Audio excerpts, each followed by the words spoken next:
Hello ಕುಟೀರ ಕುಟುಂಬಕ್ಕೆ ನಿಮಗೆಲ್ಲರಿಗೂ ಸ್ವಾಗತ. ಮಮತಾಸ್ ಕಿಚನ್ನಿಂದ ಇವತ್ತು ಚಿಕನ್ ರೆಸಿಪಿ ಮಾಡೋಣ. ಬರೀ 5 ಇಂಗ್ರೀಡಿಯೆಂಟ್ಸ್ ಇಟ್ಕೊಂಡು ಚಿಕನ್ನ ಚೆನ್ನಾಗಿ ತೊಳೆದು ಅದನ್ನು ಬಸ್ಕೊಂಡ್ಮೇಲೆ ಒಂದು ಬಾಣಲಿ ಇಟ್ಕೊಳ್ಳೋಣ ಒಲೆ ಮೇಲೆ.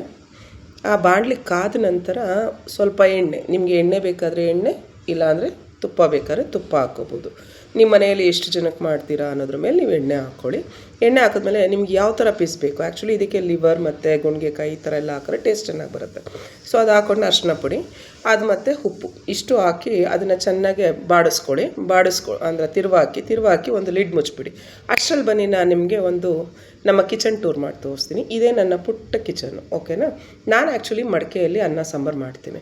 ನಿಮಗೆ ನನ್ನ ಮಡಿಕೆ ನೋಡಿ, ಇದು ಪುಟಾಣಿ ಮಡಿಕೆ. ಮತ್ತು ಇವತ್ತು ಸಾಂಬಾರು ಏನಪ್ಪ ಅಂದರೆ ಬೇಳೆ ಸಾಂಬಾರು. ಈ ಬೇಳೆ ಸಾಂಬಾರಿಗೆ ನಾನು ಮಾಡೋ ಈ ಚಿಕನ್ ರೆಸಿಪಿ ಸೂಪರಾಗಿರುತ್ತೆ. ಇದಾದಮೇಲೆ ಲಿಡ್ ತೆಗೆದು ಓಪನ್ ಮಾಡಿ ಆ ನೀರೆಲ್ಲ ಹೀರ್ಕೊಂಡಿದೆಯಾ ಅಂತ ನೋಡಿ. ಅದಾದಮೇಲೆ ತಕ್ಕನಾಗೆ ಖಾರದ ಪುಡಿ, ಅರಿಶಿನ ಪುಡಿ, ಮತ್ತು ಜೀರಿಗೆ ಪುಡಿ, ಧನಿಯಾ ಪುಡಿ, ಚಕ್ಕೆ ಲವಂಗದ ಪುಡಿ ಮತ್ತು ಮೆಣಸಿನ ಪುಡಿ. ನಿಮಗೆ ಎಲ್ಲ ನಾನು ಆ್ಯಕ್ಚುಲಿ ಇಲ್ಲಿ ಅರ್ಧ ಸ್ಪೂನ್ ಹಾಕಿದ್ದೀನಿ, ಯಾಕೆಂದರೆ ಇದು 3 ಜನಕ್ಕೆ, ಬರೀ 1 ಟೈಮ್ಗೆ ನಾವು 3 ಜನಕ್ಕೆ ಬರೋ ಥರ. ನಿಮ್ಗೆ ಎಷ್ಟು ಬೇಕೋ ಅಷ್ಟು ರುಚಿಗೆ ಹಾಕ್ಕೊಳ್ಳಿ. ಅದು ಹಾಕ್ಕೊಂಡ್ಮೇಲೆ ಉಪ್ಪು ಹಾಕಿ ಒಂದು ಸರಿ ತಿರುವಾಕಿ, ಗರಂ ಮಸಾಲನೂ ಹಾಕಿ.